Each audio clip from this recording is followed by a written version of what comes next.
Meiosis. Okay, meiosis पढ़ाने से पहले भी मैं उसी बात को दोबारा रिपीट करूंगा, सी वैल्यू पढ़ के आओ। ओके, मेरा वीडियो है सी वैल्यू का, उस लेक्चर को देख के आओ। सी वैल्यू देखो, एलील का वीडियो देखो, होमोजाइगस हेटेरोजाइगस देखो, difference between diploid and haploid cell देखो। ओके, और डीएनए, जीन, क्रोमेटिन, क्रोमोसोम का डिफरेंस देखो। और उसके बाद में ये 4-5 वीडियो है, वो टोटल मिला के घंटे भर के। ओके, उनको देख के माइटोसिस पढ़ो और फिर मियोसिस पढ़ो। आज का हमारा टॉपिक क्या बताओ? मियोसिस। मियोसिस बहुत ही इजी है। ओके, जितना इजी माइटोसिस है उतना इजी क्या बताओ? मियोसिस है। बस माइटोसिस और मियोसिस में एक बेसिक डिफरेंस मैं बता देता हूं, फिर अपन मियोसिस शुरू ही कर रहे हैं। माइटोसिस हमने पढ़ा था। ओके, माइटोसिस में हमने क्या देखा था बताओ? 2 फेज है, एक तो है इंटरफेज, ऐसा अपन ने पढ़ा था। ओके, ये सेल साइकिल है, मैं सेल साइकिल नहीं पढ़ा रहा हूं, मैं डिवीजन ही पढ़ाऊंगा। ओके, इंटरफेज, इंटरफेज में हमने देखा था G0, G1, S है, G2 है। ओके, उसके बाद में कैरियोकाइनेसिस वाली फेज है जिसको हम सेल डिवीजन एक्चुअल में बोलते हैं, उसमें हमने देखा था प्रोफेज है, फिर मेटाफेज है, फिर एनाफेज है, फिर टीलोफेज। ये हमने माइटोसिस में पढ़ चुके। ओके, ये सेल साइकिल है, ये मैं नहीं पढ़ा रहा, मैं पढ़ा रहा हूं सेल डिवीजन। ओके, वो भी देखेंगे कैसे, मैं क्रोमोसोम का सेपरेशन कैसे होता है। माइटोसिस बता चुका, मियोसिस की बात कर। देखो मियोसिस में क्या होता है, मियोसिस में, अच्छा जब मैंने माइटोसिस पढ़ाया था तो एक सिंगल सेल में जब माइटोसिस होता है तो एक सिंगल सेल से फाइनल प्रोडक्ट बनते हैं 2, यानी कि एक सेल से माइटोसिस होने के बाद में 2 सेल बन जाते हैं। लेकिन मियोसिस के केस में जब इस सिंगल सेल में, इस एक सिंगल सेल में मियोसिस स्टार्ट होता है, देन फाइनल जो प्रोडक्ट बनता है, मतलब फाइनल जितनी सेल्स बनती हैं वो 2 ना बन के 4 बनती हैं। एक तो ये कंसेप्ट अपने को आज पढ़ना है। माइटोसिस में पढ़ा चुका 2 कैसे बनी, मियोसिस आज मैं पढ़ाऊंगा कि 4 कैसे बनती हैं। मियोसिस में एक छोटा सा ट्विस्ट क्या है कि मियोसिस को हम 2 पार्ट में डिवाइड करके पढ़ेंगे। एक्चुअली माइटोसिस तो ओनली माइटोसिस था, लेकिन मियोसिस में एक तो मियोसिस फर्स्ट और एक हम पढ़ेंगे कौन सा बताओ? Meiosis second. तो मियोसिस फर्स्ट में वही 4 फेज जो अपन पढ़ेंगे, कौन सी बताओ? प्रोफेज फर्स्ट पढ़ेंगे, फर्स्ट है तो फर्स्ट बोल देंगे। उसके बाद में क्या होता है? मेटाफेज फर्स्ट, फिर एनाफेज फर्स्ट और फिर टीलोफेज फर्स्ट, फिर वो साइटोकाइनेसिस टीलोफेज के बाद में होता है। ऐसे ही फिर बाद में इस साइटोकाइनेसिस के बाद फिर दोबारा प्रोफेज स्टार्ट होगा, उसको प्रोफेज सेकंड बोलेंगे अब की बार, फिर वही मेटाफेज सेकंड, फिर एनाफेज सेकंड, फिर टीलोफेज सेकंड और फिर वही साइटोकाइनेसिस। और फिर हम देखेंगे कि एक सेल से कितनी सेल बन जाएंगे बताओ? 4 सेल बन जाएंगे, क्योंकि मियोसिस फर्स्ट होगा, एक सिंगल सेल है, उस सिंगल सेल में मियोसिस फर्स्ट होगा तो 2 सेल तो इस मियोसिस फर्स्ट से बन जाएंगी, फिर इन दोनों सेल में मियोसिस सेकंड होगा तो इस 2 से 4 बन जाएंगी। वो कैसे बनेंगी वो अपन देखेंगे। ओके, अभी मैंने बताया नहीं। तो अब हम पढ़ेंगे क्या बताओ एक्चुअल में? मियोसिस। जा रहा हूं मियोसिस। देखो जब भी मियोसिस और माइटोसिस की शुरुआत करेंगे ना तो हमेशा डिप्लॉइड सेल से करेंगे। एक डिप्लॉइड सेल में मैं मियोसिस करवाऊंगा, फिर डिप्लॉइड सेल में मैंने माइटोसिस करवाना है। ऐसा क्यों? क्योंकि मेरी बॉडी की जितनी भी सेल्स है, मैं एक डिप्लॉइड ऑर्गेनिज्म हूं। ओके, मेरी जितनी भी सेल है, मेरे हाथ की, पैर की, नाक की, कान की, मुंह की, लीवर की, पैनक्रियाज की सारी सेल कैसी बताओ? डिप्लॉइड। ओके, तो डिप्लॉइड सेल से ही मतलब डिप्लॉइड सेल में ही क्या होगा बताओ? माइटोसिस हो रहा है, और डिप्लॉइड में क्या होगा? नो डाउट मियोसिस होगा। ये मैं बता चुका हूं कि मेरे पुराने वीडियो देखना, उसमें मैंने इन डिटेल बताया। देखो अब मैं एक सेल बनाने जा रहा हूं, डिप्लॉइड सेल बनाऊंगा, फिर उसमें मियोसिस करवाएंगे। तो मैं डिप्लॉइड सेल बनाने जा रहा हूं। देखो माइटोसिस मैंने पूरे 46 क्रोमोसोम लेके एक साथ समझाया था, बट आज मैं 46 नहीं ले पाऊंगा क्योंकि मियोसिस थोड़ा लंबा है माइटोसिस से, तो हम थोड़े 3-4 क्रोमोसोम से समझेंगे। 46 क्रोमोसोम आप अपनी बुक में, मतलब अपनी कॉपी में बनाना। देखो डिप्लॉइड सेल बनाऊंगा, देखना ये मैंने बनाया क्या बताओ? क्रोमेटिन। ये मैं क्रोमेटिन बना रहा हूं, क्रोमेटिन। ये क्रोमेटिन ही आगे चल के क्रोमोसोम में कन्वर्ट होगा। क्रोमेटिन और क्रोमोसोम में क्या डिफरेंस है ये मैं 10 बार बता चुका हूं। ओके, क्रोमेटिन लूज फॉर्म है, ओके, क्रोमोसोम कंडेंस फॉर्म है। एक क्रोमेटिन के ऊपर सिर्फ हिस्टोन प्रोटीन बाइंड है, मतलब डीएनए अगर हिस्टोन प्रोटीन के चारों ओर रैप्ड हो जाता है, वो अपन पढ़ेंगे न्यूक्लियोसोम सॉलिड बॉडी में। ओके, तो उस स्ट्रक्चर को बोलते हैं क्रोमेटिन, मतलब डीएनए प्लस हिस्टोन। और डीएनए के साथ हिस्टोन तो बाइंड है ही, और साथ में बहुत सारे नॉन स्टोन भी आके बाइंड हो गए, ये मैं पढ़ा चुका हूं, उसको क्रोमोसोम बोलेंगे। तो ये देखो ये डीएनए, डीएनए में कहीं ना कहीं जीन प्रेजेंट होगा या फिर एलील भी बोल सकते हो। तो मैंने बोला कि यहाँ पे ए जीन प्रेजेंट है, ए एलील प्रेजेंट है, यहाँ पे बी एलील, सॉरी बी नहीं होगा ना, ए है तो नीचे ए ही होगा, एडैश, एडैश बोल सकते हो। और ये मैं दूसरा पेयर बनाने जा रहा हूं, ये एक जोड़ा बन गया है, ये दूसरा पेयर, यहां पे अगर बी होगा तो यहाँ पे बी डैश होगा, ये एलील से जीन है। 3 ले लेते हैं आज क्रोमोसोम, 3 से ज्यादा नहीं समझेंगे, ओके, क्योंकि डायग्राम फिर बहुत लंबे लंबे बनेगा। ये सी है तो ये सी डैश, ऐसे डी, ये फर्स्ट पेयर है, फर्स्ट पेयर, सेंट्रोमियर तो है ही है, उसमें तो कोई डाउट ही नहीं, ओके। ये सेकंड पेयर ऑफ क्रोमोसोम, ये थर्ड पेयर ऑफ क्रोमोसोम। ऐसे कितने पेयर बनाने पड़ेंगे, डिप्लॉयड सेल है तो 23 पेयर बनाने पड़ेंगे, आप अपनी कॉपी में बना लो। ये मैंने एक डिप्लॉयड सेल बनाई, कैसी सेल बताओ, ये डिप्लॉयड सेल, ओके। मतलब ये 2n है, क्या बोला, हाँ डिप्लॉयड को आप 2n से तो डिनोट करते हो, बिल्कुल सही है। अच्छा, तो सी वैल्यू आप उनको पढ़ाई चुके हो, जो नहीं पढ़ के आए वो पुराना वाला वीडियो पढ़ के आओ कि what is C value. Haploid cell के लिए सी वैल्यू का मतलब haploid DNA content, haploid cell के लिए सी वैल्यू होती है 1c। तो जाहिर सी बात है डिप्लॉयड सेल के लिए जस्ट इसकी क्या हो जाएगी, डबल, यानी कि 2c। तो यहां पे मैं इस सेल के लिए सी वैल्यू पूछूं तो कितनी है बताओ, 2c है। That means 2n equals to 2c है। वो माइटोसिस वाला रिपीट हो रहा है अभी, तो वही चीज है, क्योंकि डिप्लॉयड सेल में माइटोसिस होता है, डिप्लॉयड सेल में मियोसिस होता है, इसलिए। अब मैं तुमसे एक क्वेश्चन पूछूं, ओके, कि बताओ ये वाला एलील कहां से आया और ये वाला कहां से आया, तो आंसर क्या होगा। बोले सर कितनी बार तो बता चुके हो, बोले ये एक फादर देता है, एक मदर देती है। ये एक फादर से आया, ये फादर का फर्स्ट क्रोमोसोम था, मदर का फर्स्ट था। फादर के स्पर्म में ये पहला क्रोमोसोम था, मदर के ओवा का ये पहला था। दोनों होमोलोगस होते हैं आपस में, इसलिए दोनों में पेयरिंग हो गई, ये पेयर है, इसीलिए फर्स्ट पेयर है, ये सेकंड पेयर है, थर्ड पेयर। ये मैं बोल के जा रहा हूं कि जीवन स्टेज है, कौन सी बताओ, जीवन। जीवन स्टेज में सेल क्या कर रही है बताओ, ग्रोथ कर रही है अभी, ओके। देखो सेल साइकिल में अपन इन डिटेल बाद में लेंगे कि G0 क्या है, जीवन में क्या कौन कौन सी प्रोटीन बनती है, ओके, क्या क्या उसमें सेल में मतलब परिवर्तन होते हैं, क्या क्या मॉडिफिकेशन होता है, ओके। फिर एस में क्या होता है, कौन से प्रोटीन बनते हैं, ये अपन बाद में देखेंगे, अभी नॉर्मल बात, अभी क्रोमोसोम के सेपरेशन पे अपन काम कर रहे हैं। ये देखो जीवन, जीवन में सेल ग्रोथ कर रही है, बहुत सारे कुछ प्रोटीन्स बन रही है, अपने कोई मतलब नहीं है, बाद में देखें। जीवन के बाद एस आता है, ग्रोथ कर ली सेल ने अच्छी खासी, अब एस फेज। मैंने इस सेल को बोला आप एस फेज में एंटर कर रहे हो, बोला हाँ सर। बोले एस का मतलब, बोला एस का मतलब होता है सिंथेसिस। बोले किसका सिंथेसिस, बोला सर डीएनए का। बोला डीएनए सिंथेसिस का मतलब क्या होता है, बोला डीएनए का रेप्लिकेशन ही तो होता है। बोला अच्छा अच्छा। बोला तो ये जो डीएनए है, ये डीएनए तो है, बोले इस डीएनए का आप रेप्लिकेशन करवाओगे, बोला हाँ। तो ये जो डीएनए है सर, बोले ये जो डीएनए इसका रेप्लिकेशन होगा तो सबसे पहले तो डीएनए के जो दोनों स्ट्रैंड है, क्या ये दोनों एक दूसरे से अलग हो जाते हैं, बोले बिल्कुल अलग हो जाते हैं। फिर इस स्ट्रैंड से एक नया डीएनए बन जाता है और इससे भी एक नया डीएनए बन जाता है। अच्छा, एक डीएनए के मॉलिक्यूल से 2 डीएनए के मॉलिक्यूल बन जाते हैं, बोला हाँ। बोले किस प्रोसेस से, बोले रेप्लिकेशन से। ये कैसे होती है, बोले ये तो नया टॉपिक है, ये मॉलिक्यूलर बायोलॉजी का टॉपिक है, वही समझाऊंगा, ओके, यहां नहीं समझेंगे। ये देखो, तो क्या ये जो, ये देखो, चलो इतना तो हो गया ना। अब ये देखो, चलो इसको हटा लें।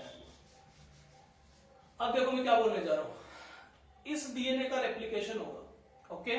तो इस डीएनए के रेप्लिकेशन से हूबहू, रेप्लिकेशन से कॉपी बनती है, एकदम एग्जैक्ट कॉपी। मतलब इसकी क्या एग्जैक्ट कॉपी बनेगी, एग्जैक्ट कॉपी। बोले ये वाला डीएनए इस वाले डीएनए में जो सीक्वेंस थी, मान के चलो जो भी सीक्वेंस है, तो क्या इसमें भी वही है, बोला हाँ वो की वही है। बोला वो कैसे बनी, बोला वो तो रेप्लिकेशन का टॉपिक। तो इसमें तो नहीं हो रहा ना सिंथेसिस, इसमें नहीं हो रहा, इसमें सिंथेसिस नहीं हो रहा। तो अपन अगली एस फेज बनाने जाओ, तो एस फेज में देखो, ये तो मैंने वही डायग्राम बनाया पहले वाला, ये रहा, ये है ए, यहाँ पे सेंट्रोमियर है।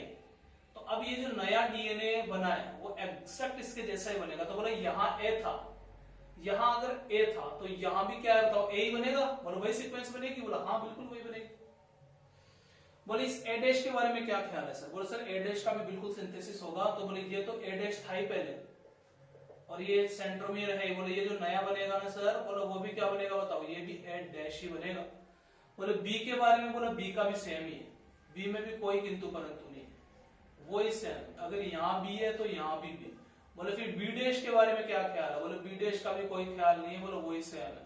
बोले यहाँ बी डैश तो यहाँ भी बी डैश। बोले सी के बारे में क्या ख्याल है? बोले बता तो दिया, क्या 72 बार बताऊं? ओके, यहाँ सी तो यहाँ सी, और बताओ यहाँ सी डैश तो यहाँ क्या बताओ? C dash. इतना तो लिया है अपन ने, बोले बन गया। ये सेल है। अब मैं पूरे 46 क्रोमोसोम नहीं बनाए मैंने यहाँ पे, ओके, ये आप बनाओगे। सी के बाद में डी, डी डैश, ई, ई डैश, एफ, वो आप काम करो, ओके। नहीं तो बहुत बहुत लेंथी वीडियो होगा। ये डिप्लॉय, अच्छा ये देखो मैंने बोला कि इस सेल में कितने क्रोमोसोम है इसके। अच्छा अभी इसको क्रोमोसोम नहीं बोल सकते अपन, अभी तो क्रोमेटिन ही बोलेंगे। क्या बोलेंगे बताओ? क्रोमेटिन, क्योंकि अभी ये क्रोमेटिन है।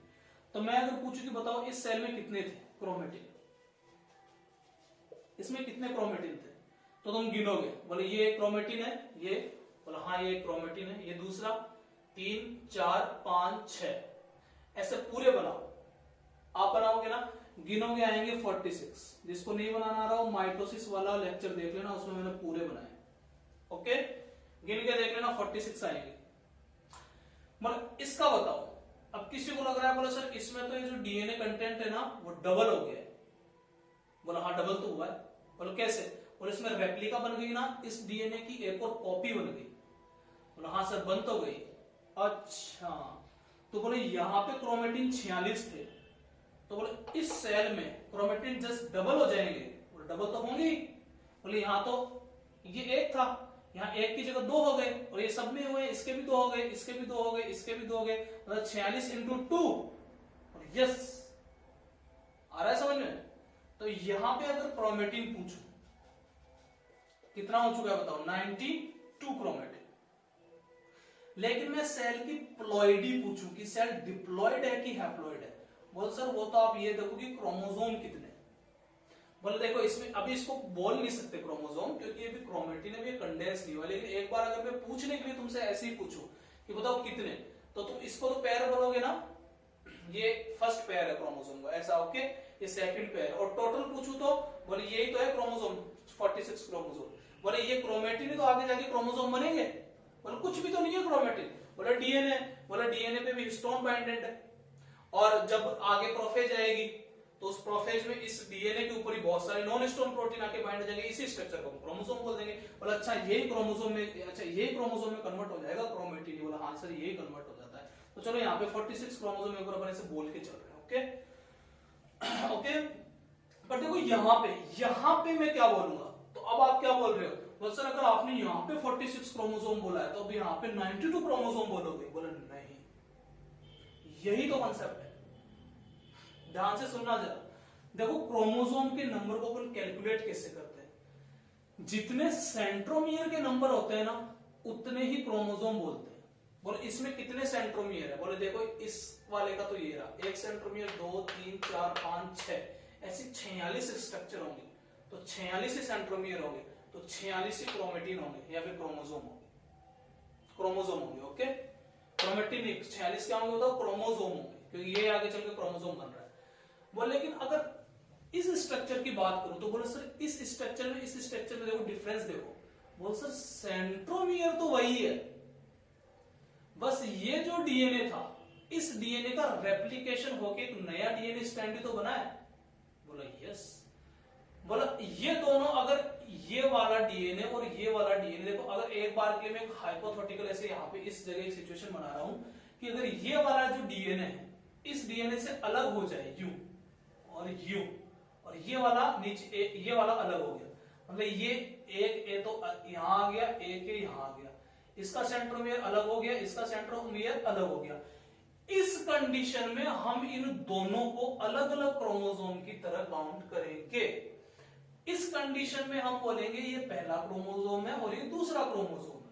लेकिन यहां पे ये कंडीशन नहीं है, यहां पे सेंट्रोमियर सिर्फ एक ही है दोनों के लिए, इसलिए इसको एक क्रोमोसोम में काउंट किया जाएगा।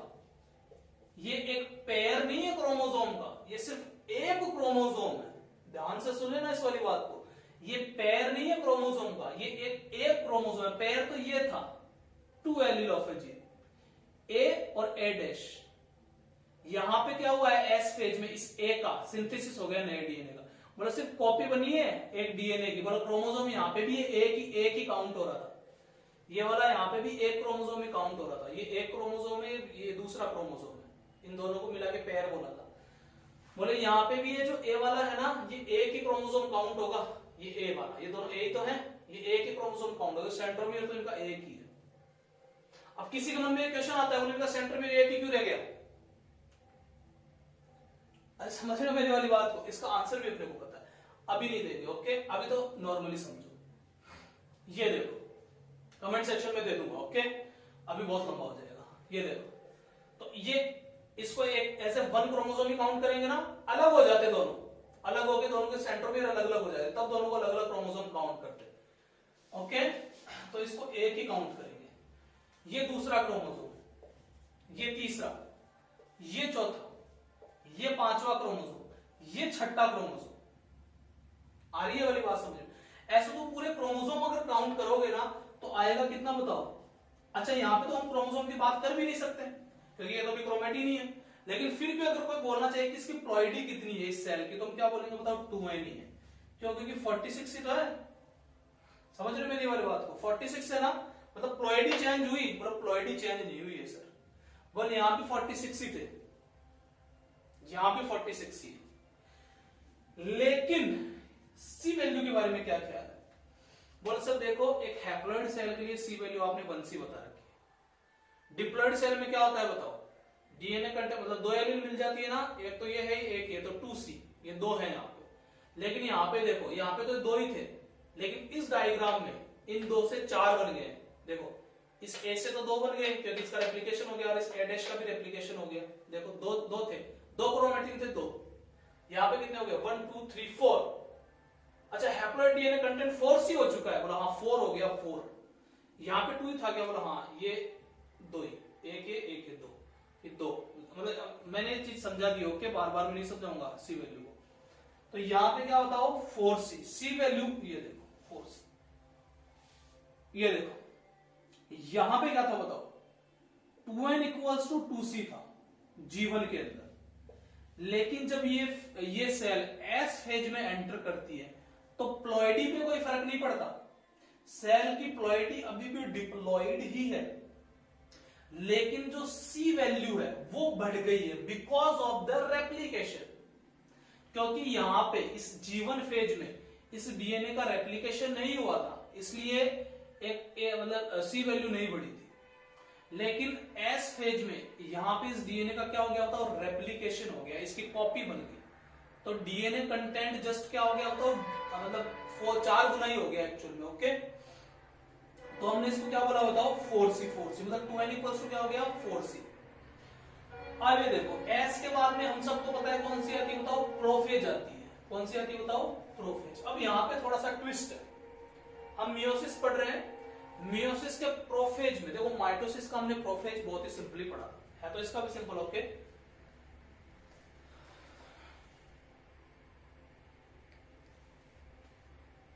अब ये देखो, इसके प्रोफेज में देखो, इसके प्रोफेज में क्या होगा? इसके प्रोफेज को हम 5 सब स्टेज में डिवाइड करके पढ़ते हैं। देखो, प्रोफेज को 5 स्टेज में डिवाइड करके पढ़ते हैं मियोसिस में। पहली है लैक्टोटिन, दूसरी है जाइगोटिन, तीसरी है पैकाइटिन, चौथी है डिप्लोटिन, और लास्ट कौन सी है? डाइकाइनेसिस। चलो मैं नाम लिख देता हूं, उनकी फुल फॉर्म लिख देता हूं। एक तो कौन सी बताओ? लैक्टोटिन। ये कौन सी बताओ? जाइगोटिन। ये कौन सी बताओ? पैकाइटिन। ये कौन सी बताओ? डिप्लोटिन। डिप्लोटिन। ये कौन सी बताओ? डाइकाइनेसिस। डाइकाइनेसिस। ओके, अब ये देखो, देखो इसका याद करने की ट्रिक है। लता जरा पानी दे दो। लता जरा पानी दे दो। लता जरा पानी दे दो। ओके, लता से पानी मांगना है, कुछ नहीं, लता जरा पानी दे दो। लेप्टोटीन, जाइगोटीन, पैकार्टीन, डिप्लोटीन, ट्राइकाइनेसिस, ये प्रोफेज की है। अच्छा, ये प्रोफेज फर्स्ट है, कौन सा बताओ, प्रोफेज फर्स्ट, क्योंकि मियोसिस दो पार्ट में पड़ेगी। ये मियोसिस फर्स्ट चल रहा है अभी, कौन सा चल रहा है बताओ, मियोसिस फर्स्ट, और ये मियोसिस फर्स्ट की प्रोफेज फर्स्ट चल रही है। ओके, ये मैं बता चुका हूं, मियोसिस की वही मियोसिस फर्स्ट की चार होंगी, प्रोफेज फर्स्ट होगा, फिर मेटाफेज फर्स्ट होगा, फिर एनाफेज फर्स्ट होगा, फिर टीलोफेज फर्स्ट होगा। फिर मियोसिस सेकंड का भी वही, prophase second, metaphase second, anaphase second और टीलोफेज सेकंड। तो प्रोफेज मियोसिस फर्स्ट का प्रोफेज फर्स्ट पढ़ रहे हैं, उसकी 5 स्टेज है। देखो, इनके बारे में इन डिटेल आज बात नहीं कर पाएंगे, क्योंकि हमारा मेन फोकस है इन क्रोमोसोम के सेपरेशन पे, कि एक डिप्लॉइड सेल से कैसे 4 हैप्लॉइड सेल बनेगी, ये अपना आज का कंसेप्ट है। ओके, तो इनके बारे में मैं सिंपली थोड़ी थोड़ी बात बताऊंगा, कभी इन पे डिटेल लेक्चर बाद में बनाएंगे। ओके, आज नहीं हो पाएगा। देखो होता क्या है, अब प्रोफेज आ गई तो हमको पता है ये क्रोमेटिन क्या होने लग जाएगा, धीरे धीरे कंडेंस होने लग जाएगा लेप्टोटीन के अंदर। इस प्रोफेज फर्स्ट की लेप्टोटीन स्टेज के अंदर condensation of chromatin is start, और उससे अब क्या बनने लग जाएगा बताओ, धीरे धीरे क्रोमोसोम बनेगा। ओके, तो कंडेंसेशन स्टार्ट हो चुका है, किसमें बताओ, लेप्टोटीन के अंदर। पर फिर जाइगोटीन में क्या होगा, ये देखो, इसमें बहुत सारी बातें, लेप्टोटीन इसको बुके स्टेज भी बोलते हैं, बुके स्टेज इसको क्यों बोलते हैं, ये सब मैं अभी डिस्कस नहीं कर पाएंगे, तो ना बाद में करेंगे, नॉर्मल सा सुन लो। देखो जाइगोट, इसके नाम ही देखो क्या बताओ, जाइगोट। होता क्या है, जाइगोट का मतलब युग्मन, क्या होता है बताओ, जाइगोट का मतलब युग्मन, इस वर्ड से इसको लिया गया है। तो होता क्या है देखो, अच्छा, ये क्रोमोसोम में कन्वर्ट होगा, ओके, इस स्टेज के अंदर। ओके, तो मैं इसको ऐसे बना सकता हूं, देखो मैं इस डायग्राम को यहां बना रहा हूं, यहां पे ये सेंट्रोमियर है, ये है, ये है, और ये ऐसे बना सकता हूं ना, ये ए है और ये भी ए है, ये ए है और ये भी ए है, बना दिया। फिर ये देखो, ये नीचे कौन सा बना है, ए डैश और ए डैश, ये ए डैश है, ये ए डैश है। आ रही है वाली बात समझ में। अब ये देखो, यहां पे एक चीज बता देना चाहता हूं, यहाँ पे इन क्रोमेटिन का कंडेंसेशन तो यहाँ शुरू हो गया था, तो जाहिर सी बात है कि ये क्या बन जाएंगे बताओ, क्रोमोसोम बन जाएंगे। बोले यहां से बिल्कुल बन जाएंगे, क्रोमोसोम में कन्वर्ट हो जाएंगे, क्रोमेटिन का कंडेंसेशन होकर क्या बन जाता है बताओ, क्रोमोसोम बन जाते हैं। ये क्रोमोसोम बन चुके हैं। देखो, ये दोनों क्रोमोसोम क्या एक दूसरे के होमोलोगस है? बोले सर ये तो आप ही बताओ है कि नहीं, मैं नहीं बताऊंगा, तुम बताओ, मैं पहले ही पढ़ा चुका हूं। ओके, क्या ये ए इस एडेश के, क्या ये ए इस एडेश के होमोलोगस है? बोले ये देखो सर, ये इधर आओ, इधर इधर इधर, ये क्या ये ए इस एडेश के होमोलोगस है? तभी तो इन दोनों ने आपस में पेयर किया।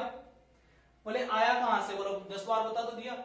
मम्मी का पहला पापा के पहले के होमोलोगस है, ये दोनों होमोलोगस है, ए एडेश के होमोलोगस है, ये ए इस एडेश के क्या बताओ होमोलोगस। अच्छा, तो क्या होमोलोगस क्रोमोसोम के बीच में पेयरिंग होती है? बोलो बिल्कुल होती है, पेयरिंग तो होती है होमोलोगस क्रोमोसोम के बीच में, बोलो बिल्कुल होती है। तो क्या इन दोनों के बीच में पेयरिंग हो सकती है? बोलो हो सकती नहीं, होगी भी, देखना। ओके, देखो इतना तो समझ में आ गया कि ये दोनों आपस में कैसे बताओ होमोलोगस क्रोमोसोम है, ये आपस में कैसे बताओ होमोलोगस है।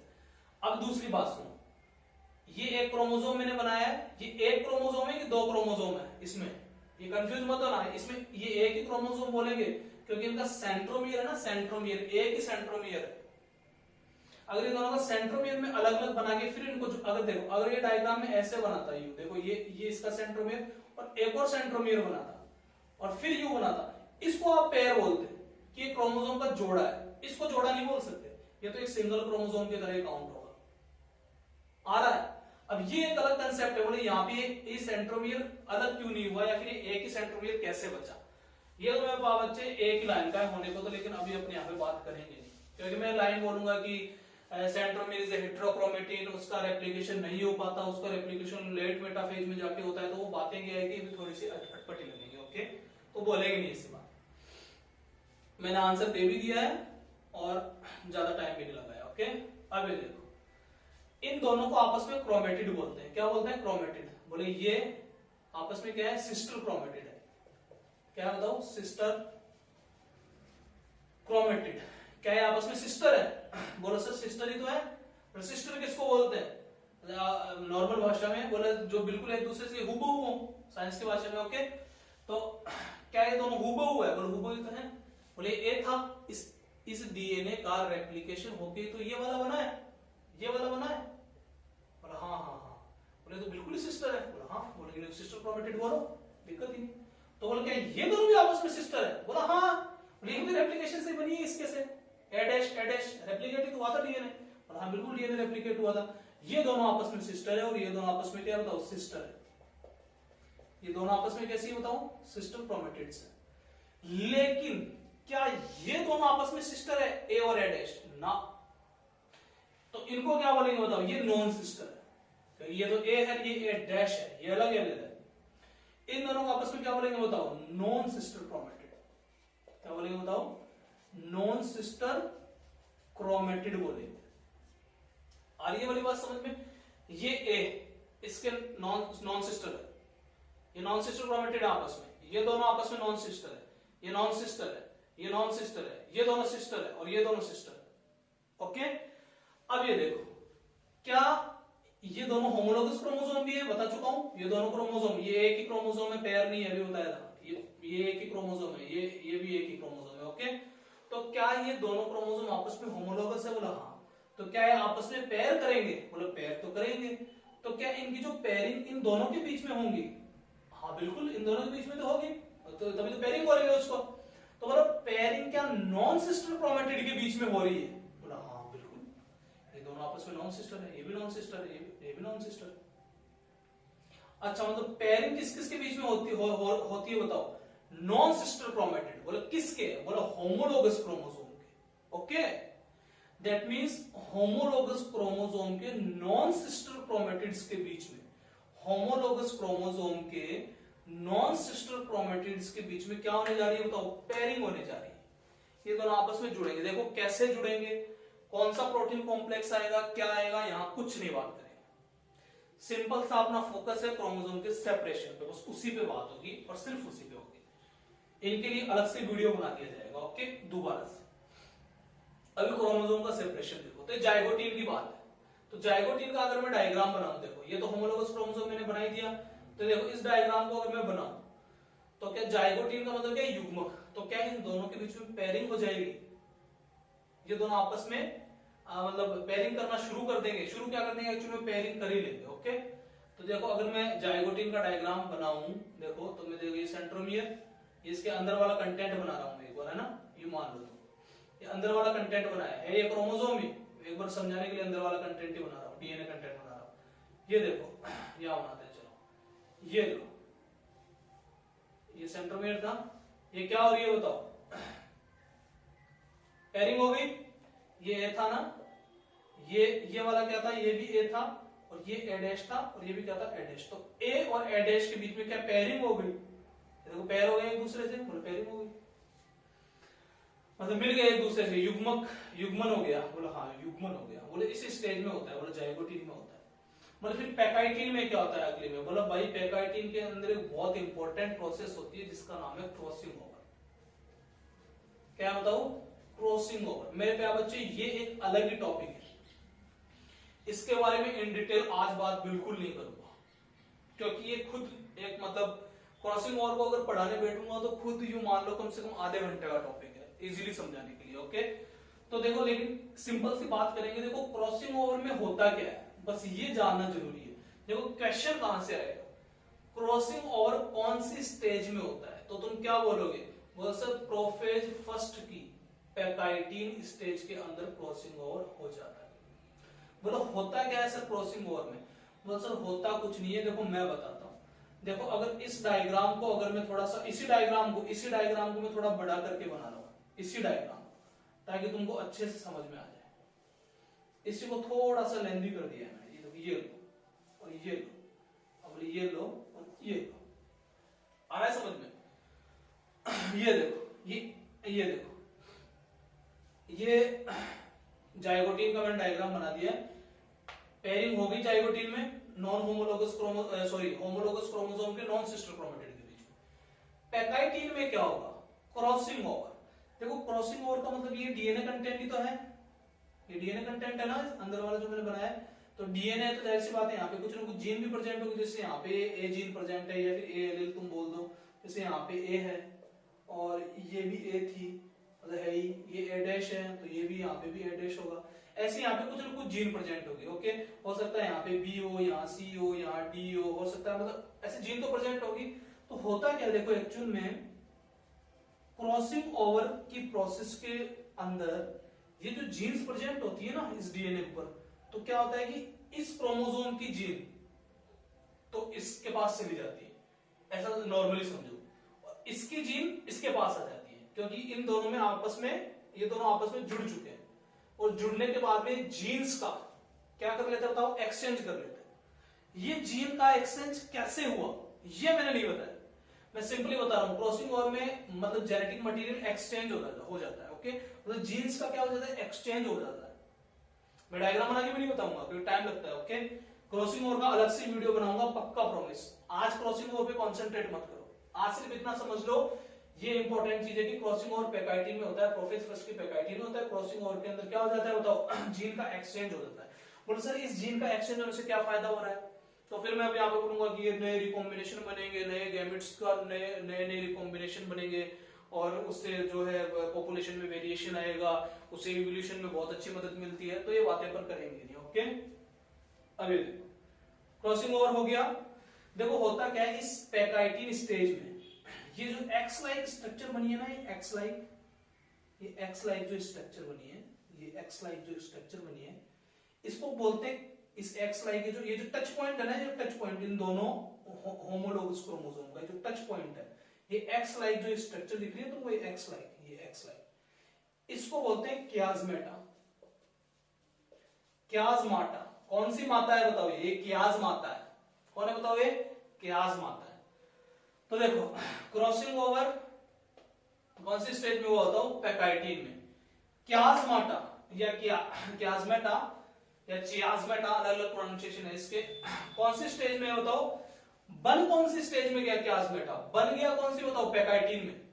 क्याज़मेटा बनेगा, अरे क्याज़मेटा तुमको समझ में आएगा, फिर मैं क्रॉसिंग ओवर पढ़ाऊंगा तब कि क्याज़मेटा बना है, मतलब ये आपस में जो टच हुई है दोनों आर्म्स, तभी तो जीन का एक्सचेंज हुआ है, मतलब बिना टच हुए तो एक्सचेंज भी नहीं हो सकता। मतलब क्याज़मेटा तो बन गया था, किसमें बताओ, पैकाइटिन में। लेकिन एक्चुअल में क्याज़मेटा को ऑब्जर्व अपन ने कौन सी स्टेज में किया, मतलब अपनी आंखों से हमने क्याज़मेटा को देखा कौन सी स्टेज में, बोला सर वो देखा हमने डिप्लोटीन में।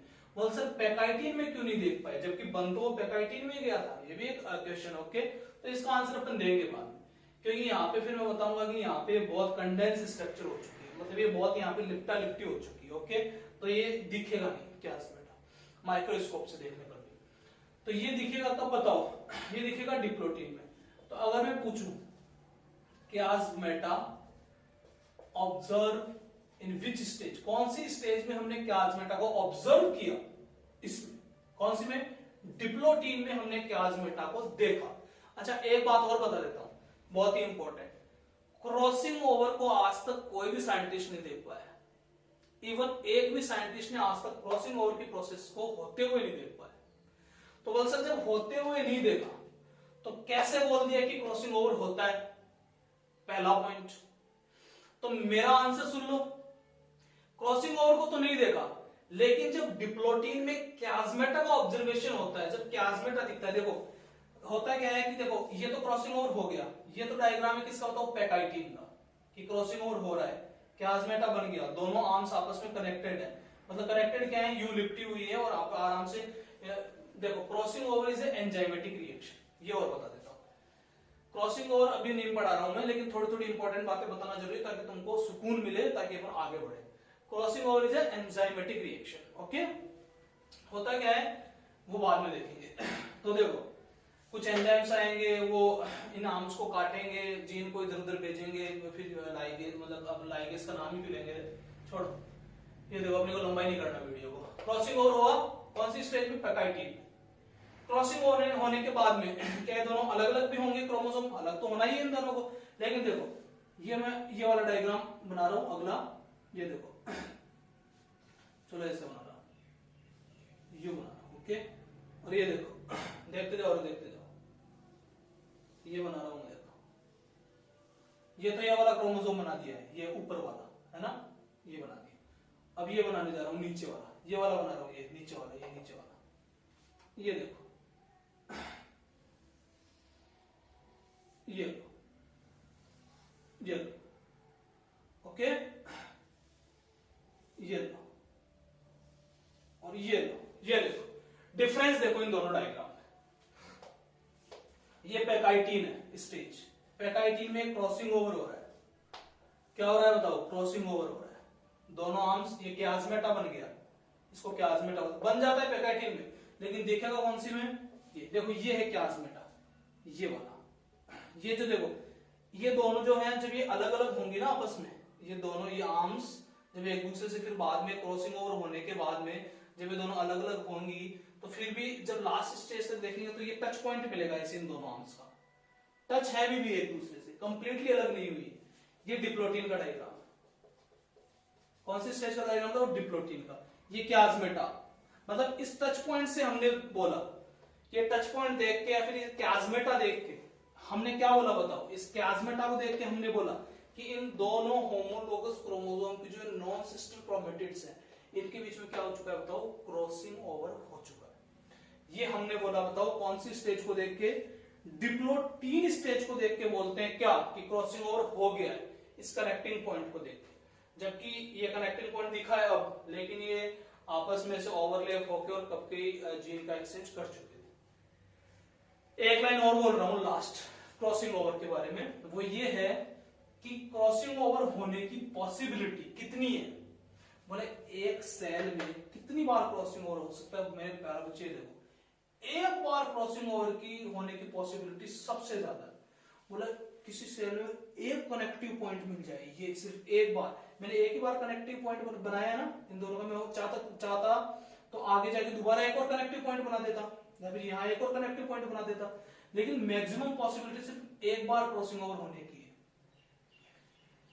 दो बार होने की, दो टच पॉइंट मिलने की, या फिर दो क्याजमेटा मिलने की। देखो जितने क्याजमेटा उतने क्रॉसिंग ओवर पॉइंट, ओके। तो दो बार क्रॉसिंग ओवर होने की पॉसिबिलिटी उससे भी कम है, एक की सबसे ज्यादा है, एक बार क्रॉसिंग ओवर मिलने की, दो बार उससे भी कम, तीन तो रेयरेस्ट है, मिलता ही नहीं, चार तो रेयर ऑफ रेयरेस्ट है, पांच को तो तुम भूल जाओ कि किसी सेल के अंदर एक क्रोमोसोम में तुमको 5 कनेक्टिव पॉइंट या फिर 5 क्याजमेटा देखने को मिल जाएंगे। 5 क्याजमेटा मिलने का मतलब हाँ कार्य में बच्चों, एक क्याजमेटा देखने को मिल जाए बहुत बहुत ज्यादा है अपने लिए, ये मैक्सिमम पॉसिबिलिटी है कि एक देखने को मिल गया।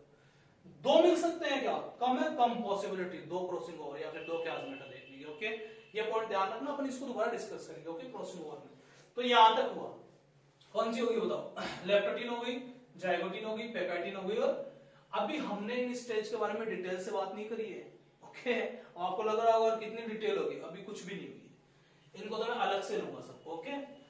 फिर डिप्लोटिन के बाद में क्या आ गया बताओ, डाइकाइनेसिस, लास्ट है प्रोफेज फर्स्ट का। डाइकाइनेसिस में क्या होगा, ये दोनों होमोलोगस क्रोमोसोम, ये होमोलोगस थे शुरू से ही, होमोलोगस, फिर पेयरिंग हुई, लेप्टोटिन, जाइगोटिन, पैकाइटिन, डिप्लोटिन, और डिप्लोटिन के बाद डाइकाइनेसिस। तो ये दोनों अलग भी तो होंगे, ये तो कांटेक्ट पॉइंट तो है ही, फिर बाद में कांटेक्ट पॉइंट से अलग भी हो जाएंगे, तो मतलब डाइकाइनेसिस में क्या हो जाएंगे बताओ, ये दोनों अलग अलग हो जाएंगे। मतलब अगर डाइकाइनेसिस का मैं डायग्राम बनाऊं तो ये देखो, ये ऐसे बना सकता हूं मैं, ये देखो, ये तो ये वाला ऊपर वाला, और ये देखो ये नीचे वाला, ये दोनों क्या हो गए बताओ, अलग अलग।